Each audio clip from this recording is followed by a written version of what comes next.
راہ میں بآوج بلند درود و سلام پڑھیں۔ اللہم صلی علی سیدنا وعلی آل سیدنا و مولانا محمد بعدد کل حسنہ و جمالہ صلی اللہ تعالی علیہ وآلہ وسلم۔ نور خیر الورا سیدہ فاطمہ، بے شک نور خیر الورا سیدہ فاطمہ، عکس بدر الدجا سیدہ فاطمہ، عکس بدر الدجا سیدہ فاطمہ۔ اور کس کے بچوں نے دی جان حق کے لیے، کس کے بچوں نے دی جان حق کے لیے، بول اٹھی کربلا سیدہ فاطمہ، بول اٹھی کربلا سیدہ فاطمہ۔ جھکی ہے کیوں آج نظر اہل محشر کی، جھکی ہے کیوں نظر آج اہل محشر کی، آ رہی ہے کیا سیدہ فاطمہ، آ رہی ہے کیا سیدہ فاطمہ۔ اور موضوع کا دوسرا حصہ امام حسن علیہ السلام ہے۔ ایک عاشق رسول نے کہا تھا کہ حسن کو بادشاہ خاص و عام کہتے ہیں، حسن کو بادشاہ خاص و عام کہتے ہیں، نبی کا نائب اور علی کا قائم مقام کہتے ہیں۔ حسن کو بادشاہ خاص و عام کہتے ہیں، حسن کو بادشاہ خاص و عام کہتے ہیں، نبی کا نائب علی کا قائم مقام کہتے ہیں۔ ان کی عظمت کے لیے کافی ہے بس اتنا، ان کی عظمت کے لیے کافی ہے بس اتنا، حسین بھی ان کو اپنا امام کہتے ہیں، حسین بھی ان کو اپنا امام کہتے ہیں۔ عزیزان گرامی، کل آپ نے سماعت کیا تھا سیدہ طیبہ طاہرہ عابدہ زاہدہ ماں فاطمہ الزہرا سلام اللہ تعالی علیہا کے نکاح کے متعلق، اور وہ ایک رقعہ جو آپ نے اپنے پاس رکھا تھا، جس کے بارے میں اعلان کے مطابق مجھے آج بتانا تھا جس میں کیا لکھا تھا۔ دراصل معاملہ یہ تھا کہ جب عرش پر اللہ تعالیٰ نے حضرت مولا علی اور فاطمہ الزہرا کا نکاح فرما دیا آسمانوں پر، تو جبریل امین نبی کی بارگاہ میں آئے، کہا یا رسول اللہ۔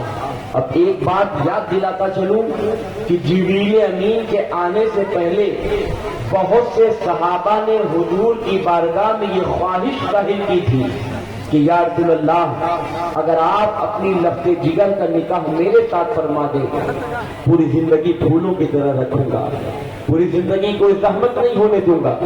نبی مکرم نے ہر آنے والے یہی فرمایا کہ میں اپنی طرف سے کوئی فیصلہ نہیں کروں گا، بلکہ اللہ کے وحی کا انتظار کر رہا ہوں، اللہ وحی نازل فرمائے گا اور جیسا اللہ کا حکم ہوگا میں اس پہ عمل کروں گا۔ ایک بھائی جبریل امین آئے، کہا یا رسول اللہ، آپ نکاح کر دیجئے فاطمہ کا علی مرتضیٰ کے ساتھ۔ آپ کے پروردگار نے حضرت علی اور فاطمہ کا نکاح آسمانوں پہ کر دیا ہے۔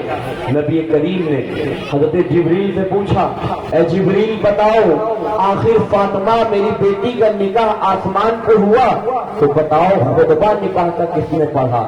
اللہ کے نبی کی بارگاہ میں جبریل امین کہتے ہیں یا رسول اللہ، جناب حضرت آدم نے مولا علی اور بی بی فاطمہ کے خطبہ نکاح کو پڑھا ہے، اور آپ کے رب کے حکم سے مولا علی اور فاطمہ کا نکاح ہو چکا ہے۔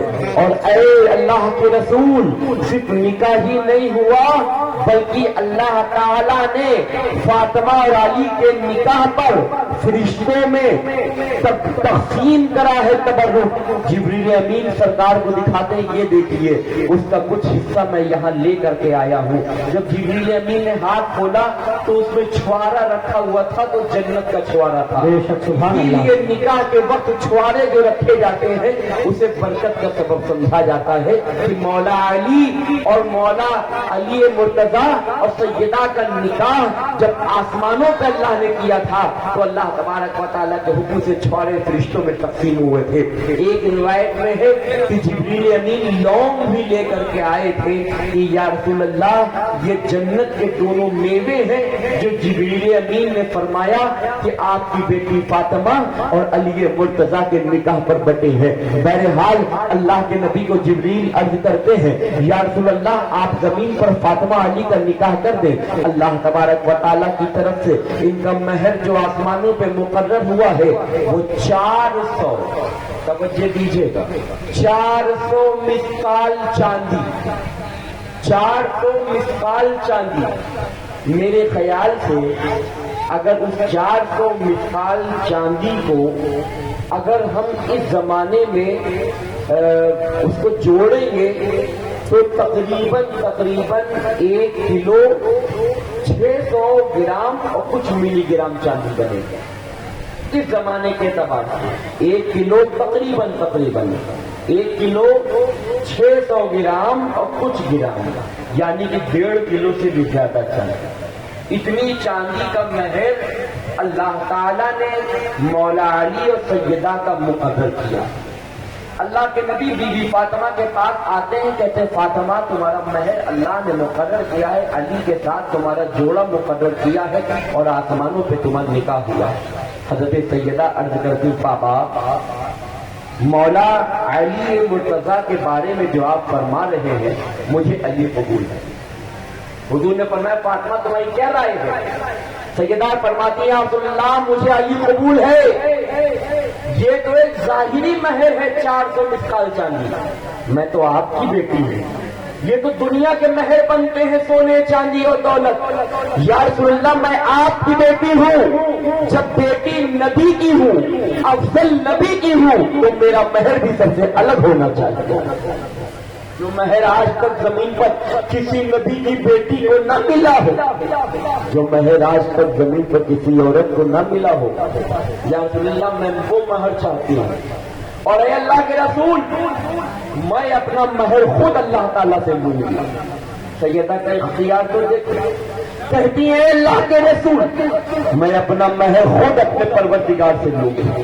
اللہ سیدہ اللہ کے حضور اپنے سر کو جھکاتی ہے، کہتی ہے اے پروردگار تیری رضا ہے، تیری مرضی ہے، علی قبول ہے، ظاہری مہر قبول ہے، مگر میں تیرے نبی کی بیٹی، اے اللہ میں تیرے نبی کی بیٹی، میرا مہر بھی عام عورتوں کے جیسا نہ ہو۔ اے پروردگار میں تیری رضا پہ راضی ہوں، مگر اے پروردگار میں چاہتی ہوں کہ تو میرے مہر میں توجہ دیجیے، ماں بہنیں خاص طور پہ آپ سب توجہ دیجیے۔ سیدہ نے کیا کہا؟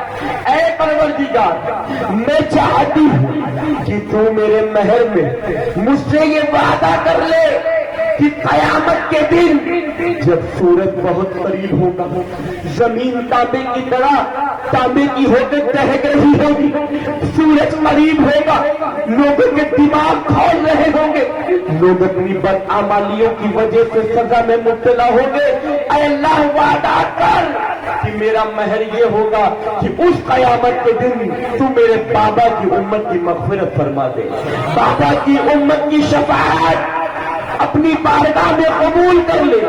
سیدہ اللہ کی بارگاہ میں اپنا مہر مانگ رہی تھی، ادھر اللہ کا حکم ہوا جبریل کو، جبریل یہ رخا لے لو۔ اللہ تعالیٰ نے جنت کے درختوں پہ جو ریشم تھا، اس ریشم کے ایک رخے پر اللہ کی قدرت سے نور سے لکھا گیا، نور سے لکھا گیا، اور نور سے لکھا جانے کے بعد جبریل امین کو دیا گیا۔